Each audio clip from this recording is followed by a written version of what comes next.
Hello aspirants, welcome back. So this is a problem from permutations and combinations.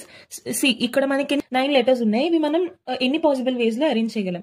See, 9 letters can be arranged in 9 factorial ways, right? And ఇక్కడ మనకి repetition of letters కనిపిస్తుంది. So A ఎన్ని times repeat అయింది? 1, 2, 3 and 4. So divided by 4 factorial. Okay, into L 2 times repeat అవుతుంది. So 2 factorial. అంతే మనకు answer వచ్చింది. And we'll have to solve it.